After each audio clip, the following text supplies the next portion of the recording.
তৃণমূল কর্মীর কাছে ৩ লক্ষ টাকার তোলা চাওয়ার অভিযোগ এক আইএসএফ কর্মীর বিরুদ্ধে। সেই টাকা দিতে অস্বীকার করায় তাকে মারধর করার অভিযোগ ওঠে।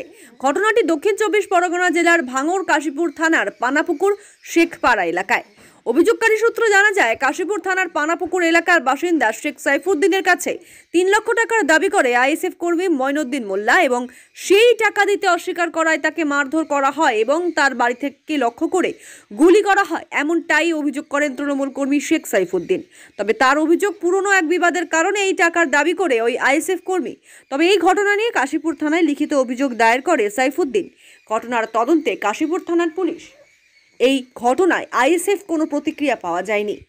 আমার অভিযোগ হলো যে গত কয়েকদিন আগে আমার রাস্তায় ধরে মারার পরে তারপরের দিনকে আমাদের কাশীপুর থানার পুলিশ প্রশাসন ওনাকে তুলে আনার পরে উনি জেল খাটার পরে বাড়ি আসার পরে আমাকে হুমকি টুমকি দেয়, কিন্তু আমি তো বুঝতে পারিনি যে কি সম্পর্কে হুমকি দিচ্ছে, সেটা আমার জানা নেই। তারপরে আমার আজকের সকালবেলা হঠাৎ বাড়ি এসছে, দুটো পিস্তল নিয়ে 4 রাউন্ড গুলি চালিয়েছে। বাঁচাবার মালিক আল্লাহ। তো যার মৃত্যু থাকে তার মৃত্যু হবে, যার মৃত্যু না থাকে কাউ মারতে পারে না। তো কথা হলো সেটাই যে 3 লাখ টাকা চাইছে, যে তুই আমাকে সেদিনকে তুলে দিয়েছিস, তোকে মেরেছিলাম বলে তুই তুলে দিয়েছিস প্রশাসনের হাতে। তা আমি ওর বিরুদ্ধে তো কোনো কমপ্লেন করিনি কোনোদিন থানায়। তা আমি ওকে কেন তুলবো? আমার কোনো শত্রুতা না, আমি ওর কোনো শত্রুতা না। গ্রামের ছেলে, একসঙ্গে থাকি আর না থাকি, কিন্তু মানে আমার কাজ আমার কর্ম আমি করি, সে তার কর্ম করুক, তার কর্মটা আমি। সে মোস্তানি, গ্রামে মোস্তানি করে বেড়ায়, ও অন্য জায়গায় মোস্তানি করতে পারে না, শুধু গ্রামের লোকের উপর টর্চার করে। শুধু আমি কেন, পুরো পাড়াটাই, পুরো গ্রামটাই ওর জন্য, ওই কয় ভাইয়ের জন্য অতিষ্ঠ হয়ে আছে সমস্ত মানুষ। ও তো আইএসএফ করে, আইএসএফ এর দলের সঙ্গে যুক্ত। আমি টিএমসি করি।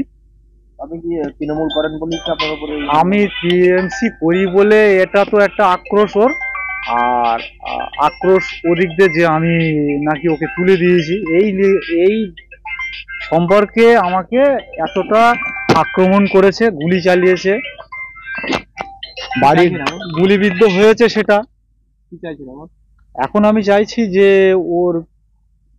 ওকে অ্যারেস্ট করা হোক এবং যাবজ্জীবন জেল হোক। যাবজ্জীবন মানে 12 বছরই জেল হোক। কিন্তু আমরা একটা কথা বারবার বলার চেষ্টা করছি, যে আইএসএফ এর কর্মীরা বারবার এলাকায় অশান্তি করেছে, তাণ্ডব চালিয়েছে, কিভাবে সে জামিন পায়। আমরা অবিলম্বে পুলিশকে বলবো, প্রশাসনকে বলবো, তাকে অ্যারেস্ট করে দৃষ্টান্তমূলক শাস্তি আমরা দাবি করছি। শুধু তাই নয়, নওশাদ সিদ্দিকীর জানা উচিত নওশাদ সিদ্দিকী কাদের সাথে দল করছে। যারা ক্রিমিনাল, যারা গুন্ডা, যারা মোস্তান, তাদের নিয়ে নওশাদ সিদ্দিকী ভাঙড়ের মাটি দখল করার চেষ্টা করছে। আপনারা বারবার দেখেছেন পঞ্চায়েত নির্বাচনে একাধিক ঘটনা ঘটেছে। তারপরেও আজকে যে ঘটনা অত্যন্ত মর্মান্তিক ঘটনা বলে আমি মনে করি। লোকটা মারা যেতে পারত, তার নসিব ভালো, আল্লাহ তাকে বাঁচিয়েছে, সে বেঁচেছে। আমি নওশাদ সিদ্দিকীকে বলি যে তোমার যারা যন্ত্র তাদের সামলাও। এর পরবর্তীতে নওশাদ সিদ্দিকী ভাঙড়ে ঢুকতে পারবে না। শুধু রক্তদান শিবির করে মানুষের পরিষেবা দেওয়া যায় না। ভাঙড়ের মানুষের পরিষেবা দিতে গেলে অনেক দায়িত্ব কর্তব্য থাকে। একটা স্কুল নির্বাচনে জিতে লাফালাফি করছো, কোথায় ফুলের মালা গলায় দিয়ে ঘুরে বেড়াচ্ছ, আর ভাঙড়ে তোমার লোকেরা খুন করার চেষ্টা করছে, মানুষের উপরে জুলুম চালানোর চেষ্টা করছে, মানুষের উপরে গুলি চালানো হচ্ছে। আর তুমি একটা মাদ্রাসা জিতে ফুরফুরায় তুমি ফুলের মালা গলায় দিয়ে ঘুরে বেড়াচ্ছ। অসভ্য, নির্লজ্জ, বর্বর একজন বিধায়ক। আমি তো মনে করি লজ্জা, শরম, নাক, লজ্জা কিচ্ছু নেই। একটা অপদার্থর মতন একটা বিধায়ক, তার লোকেরা এখানে গুলি চালাচ্ছে, দিনমানে গুলি চালাচ্ছে, 2 হাতে 2খানা মেশিন নিয়ে। আমরা পুলিশকে আবার বলবো, অবিলম্বে তাকে খুঁজে বের করে দৃষ্টান্তমূলক শাস্তি দিতে হবে। তার পিছনে আরো বড় বড় মাথা আছে, তাদেরও অ্যারেস্ট করতে হবে। না অ্যারেস্ট হলে আমরা নিশ্চয়ই তার বিরুদ্ধে ব্যবস্থা আমরা নেব।